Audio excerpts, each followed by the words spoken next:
Siempre recuerdo que la puerta trasera, la que da al huerto y a la fuente antigua, todavía estaba perfectamente sellada antes de que él usara la herramienta lubricada para liberarla. Esto fue mucho antes de que la puerta principal, la de mis verdaderos deseos, se abriera. Cada historia en Confesiones y Deseos es una inmersión en secretos y sentimientos intensos. Si te gustan las tramas envolventes, suscríbete para no perderte ninguna nueva confesión. Y si te gusta, deja tu me gusta, eso nos motiva a traer aún más relatos intrigantes. Nunca imaginé que aquel día cambiaría todo. Mi nombre es Isabela, tengo 29 años, y durante 7 viví en el corazón de Oaxaca, entre los altos muros de una hacienda convertida en un convento hospicio llamado Nuestra Señora de los Remedios. Mi rutina era tan predecible como el sol al amanecer, tranquila, dedicada a las labores del hospicio, a los bordados finos que vendíamos en el mercado de artesanías y al auxilio de las familias más humildes de la región. El convento siempre fue mi santuario, un lugar de paz, resguardado del bullicio del mundo exterior. Yo no era una monja de claustro estricto, sino una hermana de la caridad, dedicada al servicio, pero atada a los votos de castidad, pobreza y obediencia. Mi vestimenta era sencilla, pero de una elegancia sobria que me gustaba, un vestido largo de algodón color hueso, de manga 3/4, ceñido ligeramente a la cintura por un cinturón de cuero fino, y un velo corto de encaje blanco que enmarcaba mi rostro sin ocultar mis largos cabellos negros. Mis zapatos, unas sencillas alpargatas de yute hechas a mano, eran discretos, permitiéndome moverme con ligereza por los pasillos de mosaico.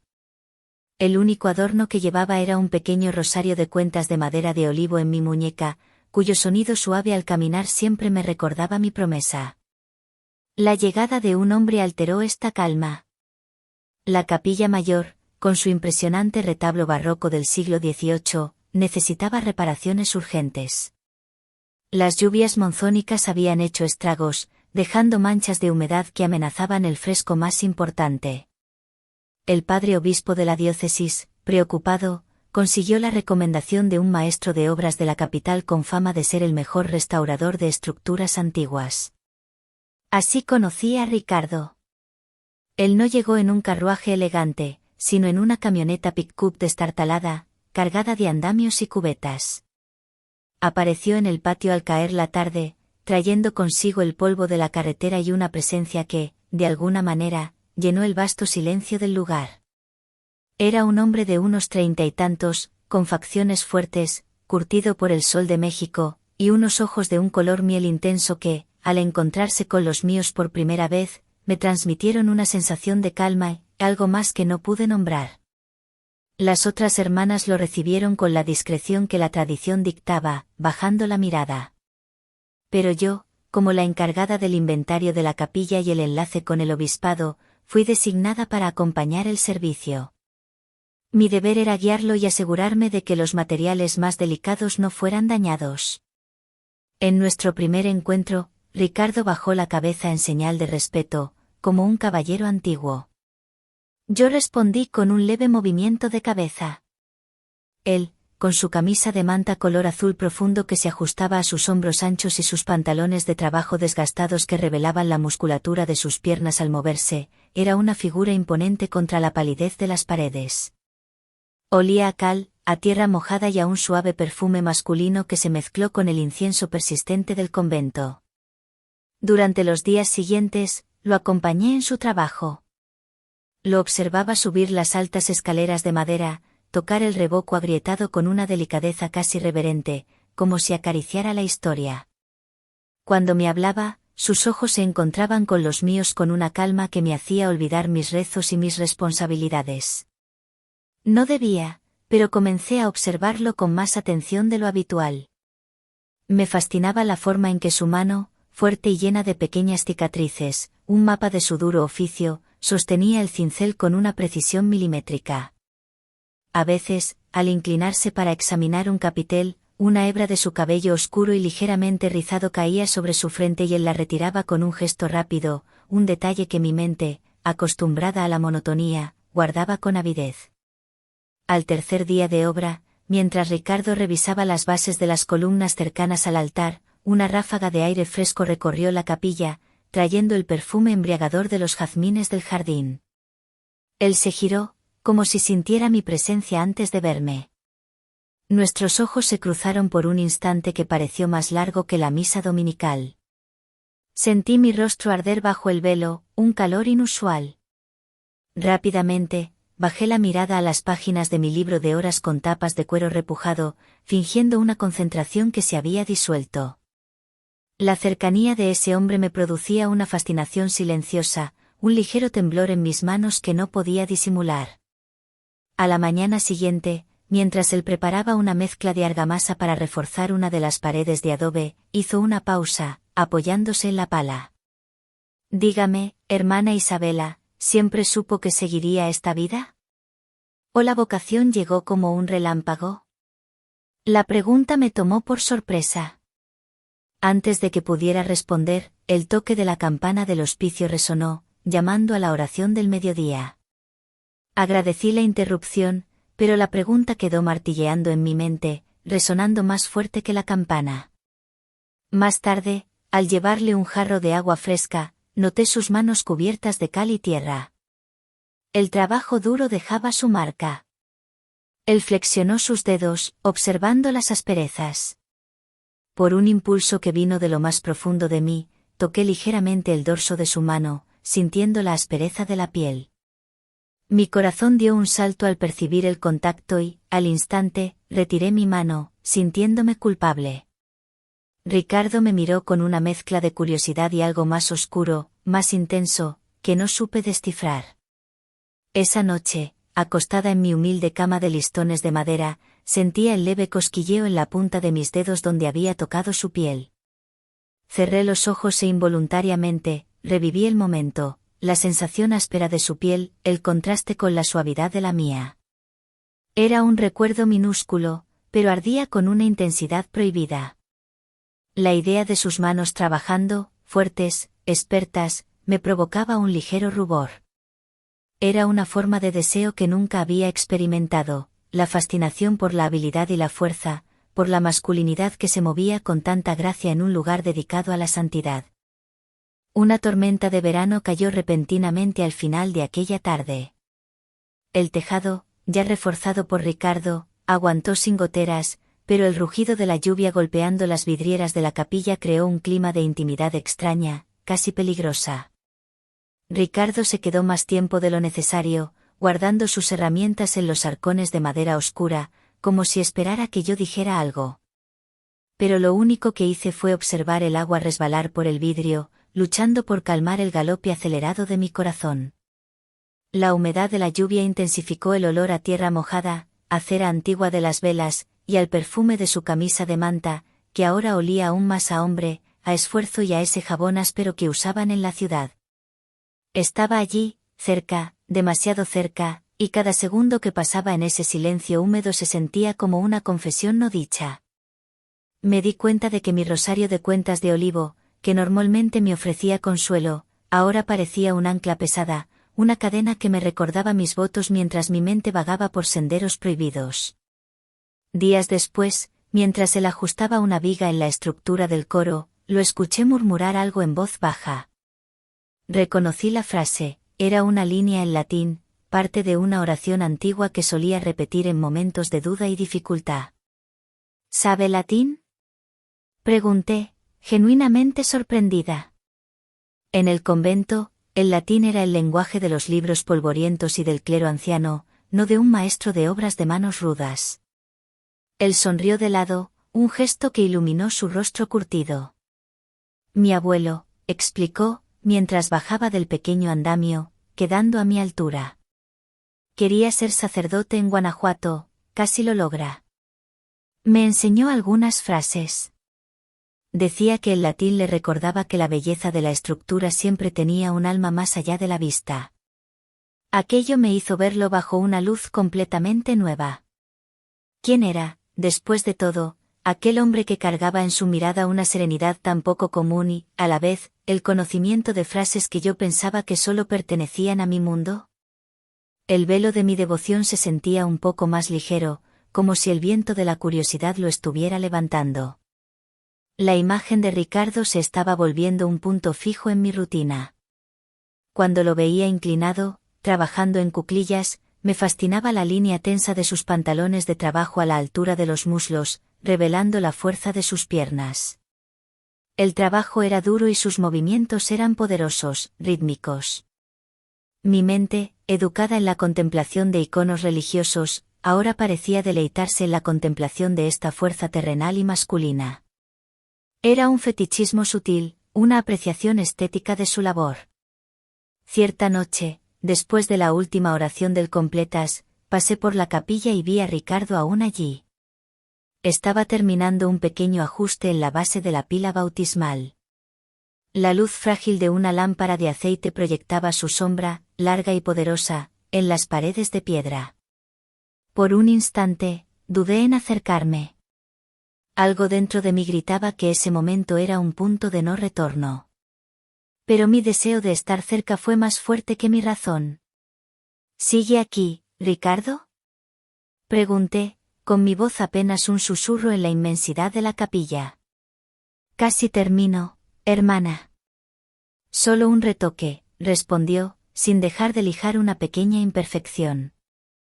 Me quedé allí, observándolo en silencio, con el corazón latiéndome como un tambor. El aire se sentía cargado, no de humedad, sino de la tensión entre nosotros. Su espalda estaba parcialmente hacia mí, y noté el ligero desgarro en la costura de su camisa de manta, justo en el hombro. Era una imperfección adorable. A la mañana siguiente, al pasarle un cubo de agua para que limpiara sus herramientas, nuestras manos se tocaron. Fue accidental, rápido, casi insignificante. Pero sentí un escalofrío intenso recorrer mi brazo, subiendo hasta mi cuello. Él no reaccionó de inmediato, pero cuando nuestros ojos se encontraron, había algo diferente allí, un entendimiento silencioso, una confirmación mutua de que la tensión se había convertido en una corriente subterránea. Esa tarde, después de guardar sus materiales, se sentó en el banco de piedra bajo la vieja higuera en el jardín, el lugar donde las hermanas solían meditar. Sin pensarlo dos veces, me acerqué y me senté a una distancia prudente de él. Estuvimos en silencio por un largo tiempo, solo escuchando el zumbido de los abejorros en las flores y el suave murmullo de la fuente. ¿Le gusta estar aquí?, preguntó, rompiendo la quietud. Asentí. Pero en el fondo, me pregunté si realmente me gustaba el lugar, o si solo me gustaba la presencia de él en ese lugar. Ese mismo día, mientras ajustaba un andamio bajo la luz de la tarde que se filtraba por la ventana de vitrales, el sol iluminó su rostro. Observé cada detalle, la curva de su mandíbula, el brillo sutil de sudor en su frente, sus ojos profundos que parecían siempre estar leyendo mis pensamientos. Fue entonces cuando me di cuenta de que ya no era solo curiosidad o aprecio por su trabajo. Yo estaba fascinada por Ricardo, por su fuerza contenida, por su seriedad inesperada y por el latín en sus labios. La imagen de sus botas de trabajo, polvorientas pero firmes, ancladas en el suelo de la capilla, se había convertido en un símbolo de algo sólido y real que contrastaba con la etérea vida de mis votos. Aquella noche, de vuelta en mi estrecha cama, encaré el techo de adobe, intentando poner orden a mis pensamientos. Entre la razón y el sentimiento, la línea invisible que definía mis votos y mi corazón parecía cada vez más tenue. Yo sabía que necesitaba ser cautelosa, que estaba caminando al borde de un precipicio espiritual.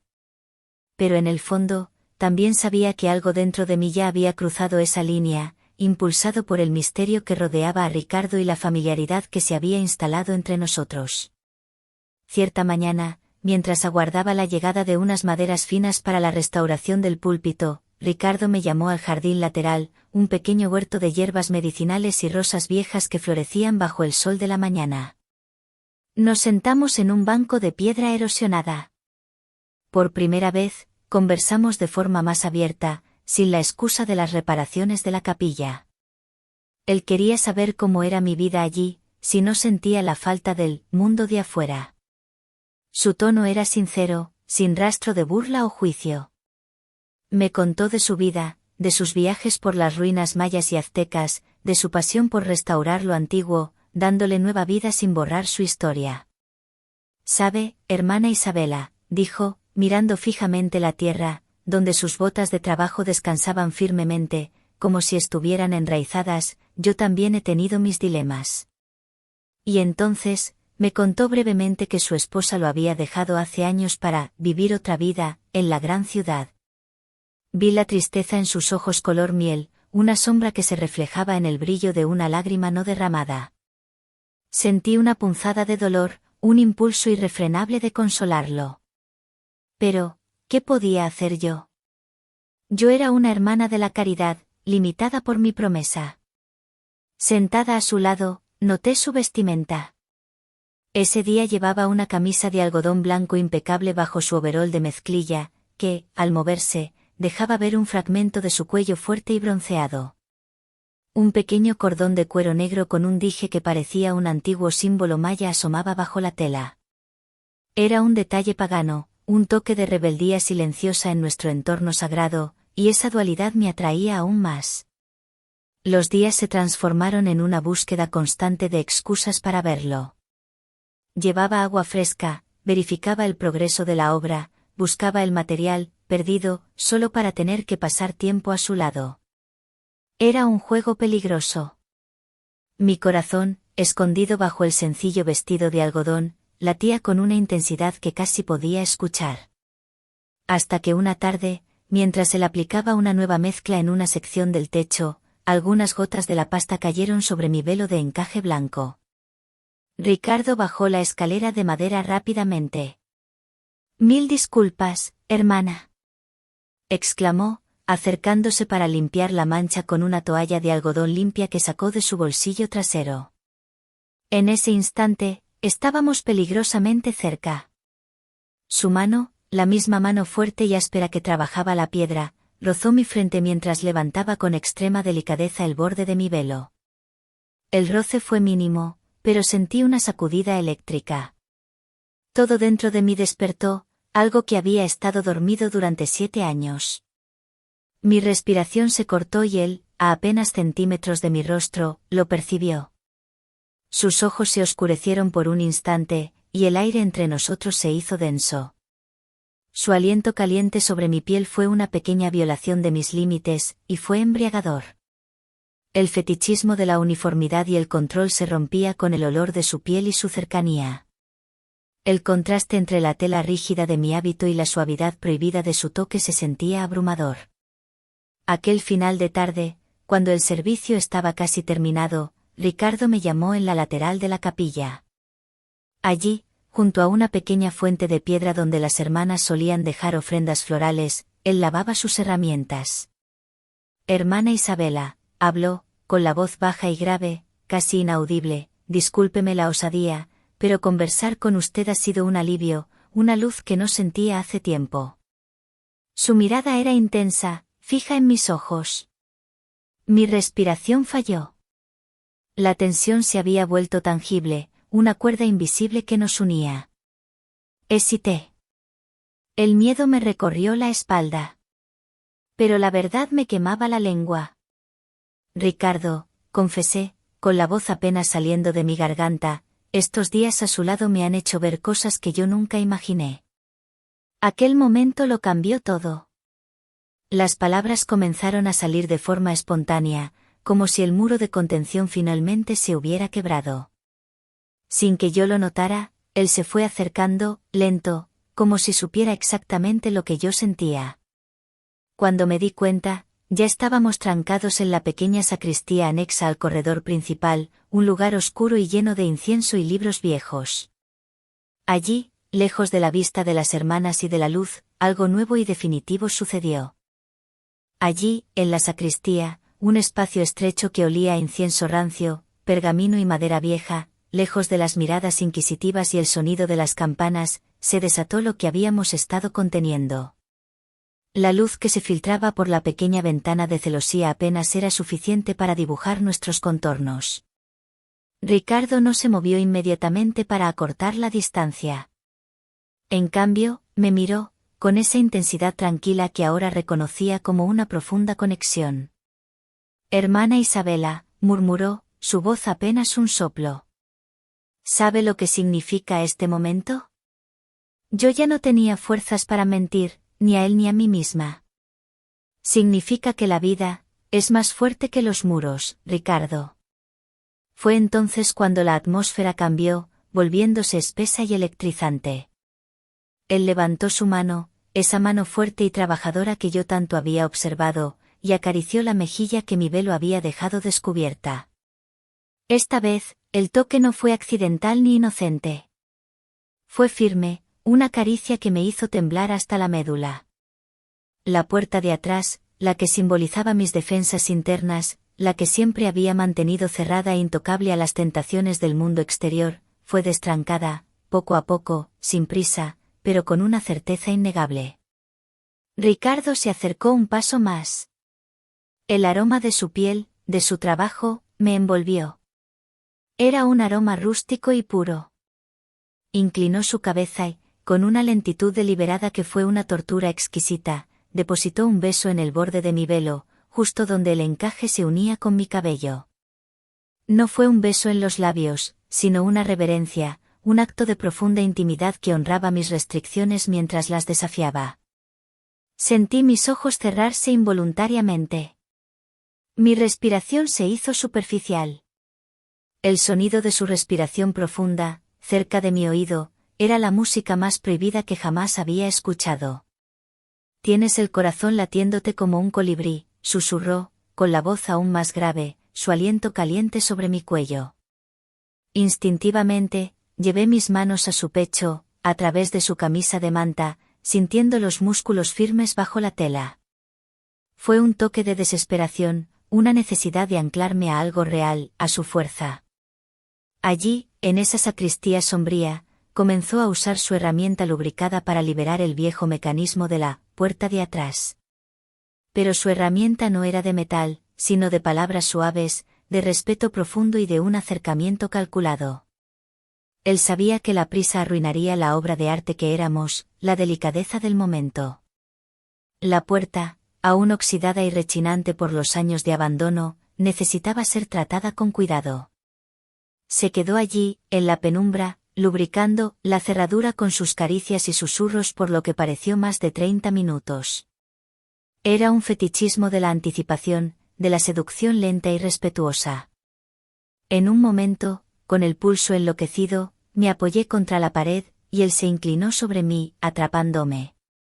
Su cuerpo no me tocaba completamente, había un espacio, una pulgada que mantenía la distancia física, pero que hacía que la tensión fuera casi insoportable. Antes de que pienses en la puerta principal, dije, con un hilo de voz que no reconocí como mío, aferrándome al último vestigio de mi voluntad, vamos a conocernos mejor.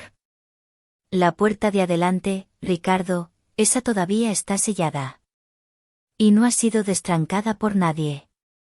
Ricardo se echó hacia atrás, su rostro se iluminó con una sonrisa amplia y radiante, llena de alegría y complicidad. Era una promesa. Me parece un trato justo, hermana Isabela. Restaurar lleva tiempo. Cuando terminó todo el servicio, el ambiente se había calmado, pero la conexión se había vuelto irrompible. Nos separamos.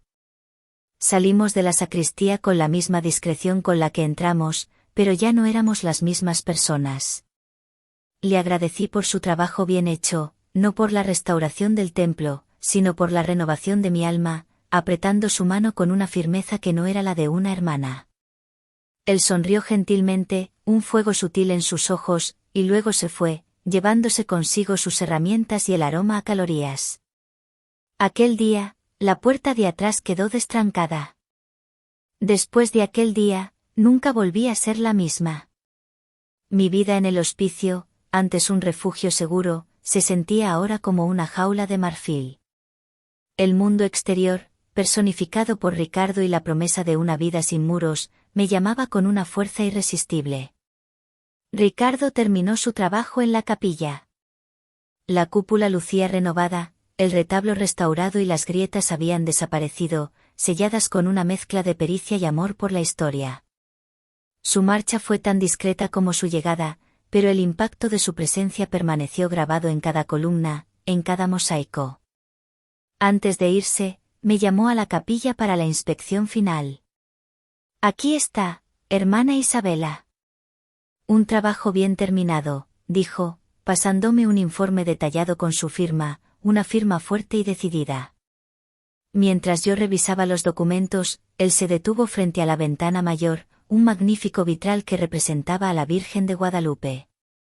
El sol de la tarde lo iluminaba, haciendo explotar los colores rojo, azul y amarillo sobre el suelo de piedra. Mi trabajo es darle solidez a lo antiguo. Pero el arte es lo que hace que la gente mire hacia arriba, comentó, mirando fijamente la figura central de la Virgen. Sí, respondí, sintiendo el peso de mis votos, de mi fe. Él se giró hacia mí, y allí, bajo la luz sagrada de ese vitral que había visto rezar a generaciones, me habló con la voz baja, pero con la firmeza de un hombre que sabe lo que quiere. La puerta trasera está destrancada, hermana Isabela. Ahora solo usted puede elegir si abre la puerta de adelante. Yo la espero en el mundo. La espero en la plaza de Oaxaca, bajo el gran laurel, mañana al anochecer. Me ofreció un pequeño paquete envuelto en tela de manta. Era un regalo de despedida. Ábralo cuando yo me haya ido. Lo observé alejarse. Vi sus botas de trabajo dar los últimos pasos sobre el suelo de mármol que había reparado, hasta que desapareció por la arcada principal, llevándose consigo el polvo y la promesa.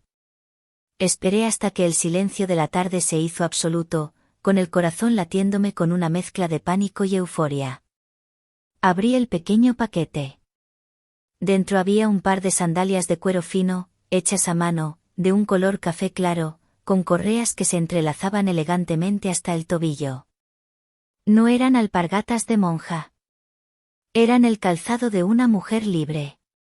Junto a ellas, había una nota. No te pido que olvides la fe, sino que elijas tu camino. Las sandalias son para que tus pies no duelan en el camino que elijas. R. El regalo era un fetiche sutil y poderoso, un par de zapatos que simbolizaban la libertad y la sensualidad negada. Miré mis viejas alpargatas de yute. Eran el símbolo de mi vida pasada. Las sandalias de cuero fino eran el símbolo de la promesa de Ricardo. Esa noche, no pude dormir.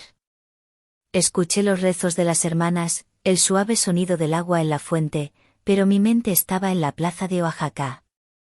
El dilema era insoportable. Entre el velo de encaje y las sandalias de cuero, entre los muros y la libertad.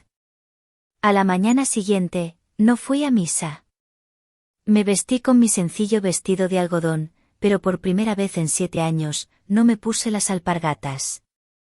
Coloqué el rosario de olivo sobre mi cama. Me puse las sandalias de Ricardo. Sentir el cuero suave contra la piel de mis pies, expuestos por primera vez al aire, fue una sensación embriagadora. Caminé hacia la pequeña puerta que daba al huerto. La puerta trasera. La empujé. No rechinó. Ricardo había hecho un excelente trabajo de lubricación. Salí. Me quité el velo blanco de encaje y lo guardé. Sentí el sol en mi cabello, el viento en mi cuello. El camino era incierto, pero lo sentí correcto. Caminé hasta la estación de autobuses. Tomé un coche a Oaxaca. Llegué a la plaza al anochecer. El gran laurel estaba allí, majestuoso. Había gente, músicos, parejas de la mano. Y allí, bajo las luces de la farola, estaba Ricardo. No con ropa de trabajo, sino con una camisa impecable y pantalones oscuros. Parecía esperar.